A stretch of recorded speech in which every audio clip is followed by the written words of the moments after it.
Hello, my dear friends. I'm glad to come your way again today. It's always a pleasure for me to share my thoughts with you.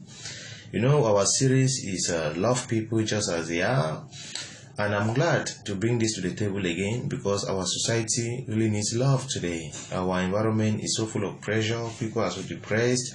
People are so confused about so many things. And we need to become human again to share heart to heart. And that is love. You know, today I want to add to the list something very intrinsic with all human beings. Every human being is important in his own eyes, right? The Bible says it even. Everyone is important in their own eye. And so, when you want to relate with them successfully, you must find a way to get to them the way they see themselves. Yeah, they may be criminals, they may be harlots, they may be the worst case that you can imagine, right? But that's not what they think about themselves. The way you are thinking about them is not the way they think about themselves. You see them as criminals, but they don't see themselves as criminals. You see them as danger, but they don't see themselves as danger. You see them as angels, you see them as anything, but that's not how they see themselves, right? And so they are not ready to let themselves go like that. That's why they become protective and defensive. So I remind you of my motto again. My motto for relating with human beings, for living in this world is this. It is my duty to love people. It is God's duty to change them. I'm not out trying to change people, but when you cross my path, I share my love with you. I'm there to share love, to sprinkle love as much as I can everywhere I go.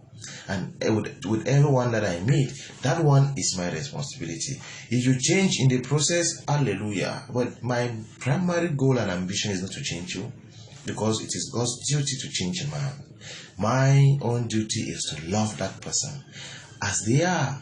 Not change them before I love them. No, if I just love you as you are, assist you as much as I can in the natural and sincere way that I can.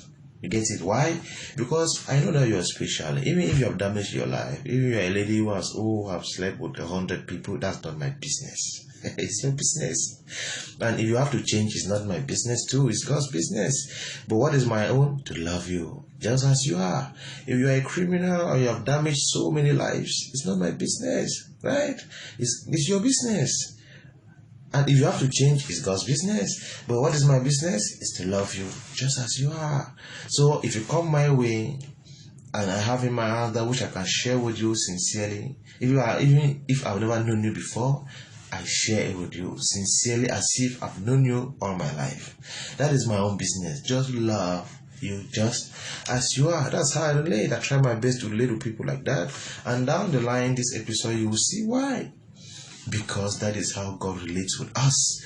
Let me tell you, between yesterday and today, you have offended God in one way or the other. But He has not killed you.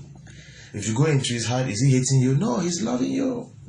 So I'm trying to be godly, right? And that's what they call godliness. Trying to behave like God in all situations. Then you are godly. So love people just as they are. And I put it that way to have peace, right? So I only give my love. Whether you change in the process, it's not my business. Whether you become a better version of yourself, it's not my business. If you change, I celebrate you. If you don't change, I celebrate you. But mine is love. And because everyone is special in their own eyes, you have to come to them through that image they have of themselves. Stop trying to force them to change now. Let them change when God wants them to change. But until that time, I owe you love. It's difficult, but that's why we need to pray for grace to do the right thing, because that is the right thing. I wish you all the best, my dear friends. Bye-bye.